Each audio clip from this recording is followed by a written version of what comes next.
Welcome back to another explainer. Today we're diving headfirst into an ancient political thriller. We're looking at the chaotic, immediate aftermath of the death of King Saul. Before making a move, David explicitly inquires of the Lord, who tells him to head to the city of Hebron. So, David takes his wives, Ahinoam and Abigail, along with his men and their households, and settles right there. It's a move that officially sparks a devastating, violently bitter succession crisis. Let's dive right in. So, what actually happens when a nation's leader dies, leaving behind two rival kings, a totally fractured army, and a massive thirst for power? We're about to unpack a story of shifting alliances, intense division, and the incredibly high human cost of a bitterly divided kingdom. Because, when a power vacuum opens up, it rarely gets filled quietly. And the vacuum left by Saul's death leads directly into a heartbreaking civil war. Section 1. A Kingdom Divided. We've got a real tale of two cities dynamic going on here. On one side, we have Ishbosheth. He's the 40-year-old son of the late King Saul. But actually, he isn't really the one calling the shots. He was taken by Abner, the powerful captain of Saul's army, and installed as king in Mahanaim over all of Israel. But the house of Judah goes a completely different route. The men of Judah independently anoint David as king over their house down in Hebron. And David's going to rule there for 7.5 years, while Ishbosheth's reign over Israel will only last 2. Now, David handles his newly acquired power with some absolutely brilliant political maneuvering. The men of Jabesh-Gilead were the ones who bravely rescued and buried King Saul's body.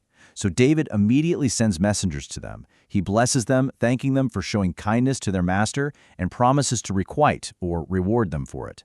But pay attention to the underlying message here. He is explicitly rewarding loyalty to the dead king, while subtly reminding them, hey, your master is dead and the house of Judah has now anointed me as their new king.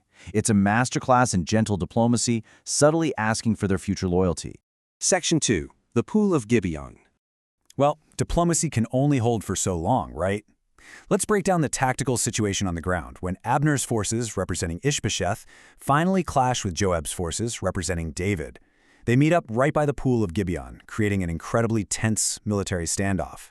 And things escalate with shocking speed. You've got both armies just sitting there on opposite sides of the pool, staring each other down. Then Abner yells over to Joab and suggests that the young men arrives and play before them. Joab agrees. Now, this was likely meant to be a proxy duel, a champion versus champion combat to settle the dispute without risking the whole army. 12 men from Benjamin step up for Ishbosheth and 12 step up for David. But instead of a proxy duel to settle the score, it descends into absolute horror. Every single man grabs his opponent by the head, and all 24 men thrust their swords into each other's sides at the exact same moment.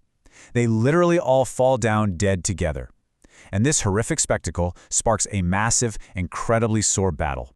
Because of that, the specific location gets named Helkath Hazarim. It underscores just how jarring and brutal this 12-on-12 duel was to everyone watching.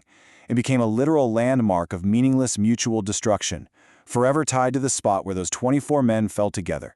Section 3. The Fatal Pursuit. With Abner and the men of Israel beaten in that ensuing battle, we're going to slow things down to focus on a deeply personal, tragic chase. Fighting for David, we have 3 incredibly fierce brothers, the sons of Zeruiah, Joab the commander, Abishai, and Asahel. And the text gives us this one crucial detail about Asahel. He is light of foot as a wild roe. He's insanely fast. As Abner's army is routed and flees, Asahel locks his eyes onto Abner himself. And this incredible speed becomes the very thing that seals his doom when he relentlessly pursues the enemy commander. Asahel is dead set on catching Abner. He won't veer to the right, won't veer to the left. Abner looks behind him, realizes exactly who is chasing him, and tries to talk him out of it. He tells him to go grab armor from a younger man instead, but Asahel won't stop. So Abner calls out again, begging him to turn aside. He says, "Wherefore should I smite thee to the ground? How then should I hold up my face to Joab thy brother?" It's a tragic irony, honestly. Abner is a seasoned, lethal general. He doesn't want this blood on his hands, and he's fully aware of the political and personal nightmare that killing Joab's brother is going to cause.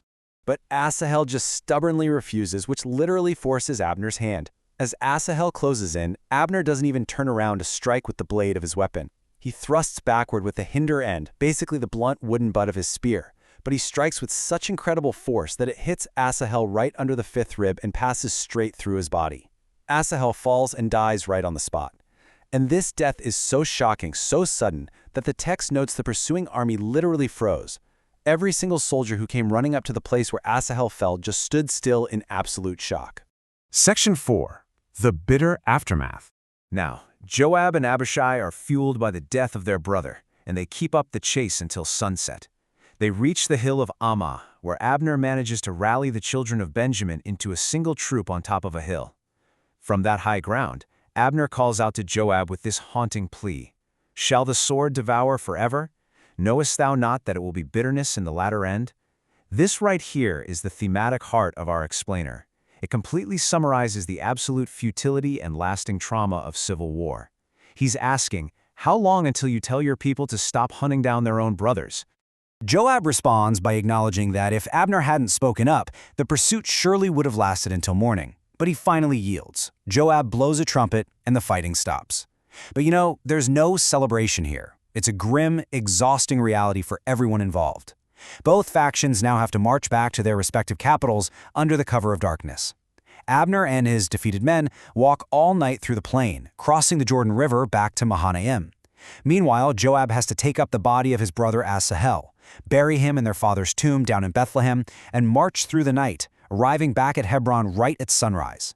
When the dust finally settles in Hebron, Joab takes a tally of his forces, and the final casualty count is just wildly lopsided. It vividly underscores the sheer scale of Abner's military disaster and the undeniable rise of David's tactical dominance. David's forces, led by Joab, lost only 19 men, plus, of course, the incredibly tragic loss of Asahel. On the other side, Abner and the tribe of Benjamin lost 360 men. It's a crushing defeat for the house of Saul, but you have to ask, at what cost to the nation as a whole? So with the house of Saul crumbling in Mahanaim and David solidifying his anointing as king in Hebron, the gap between the two sides has only widened. Blood has been spilled. Brothers have literally fought brothers.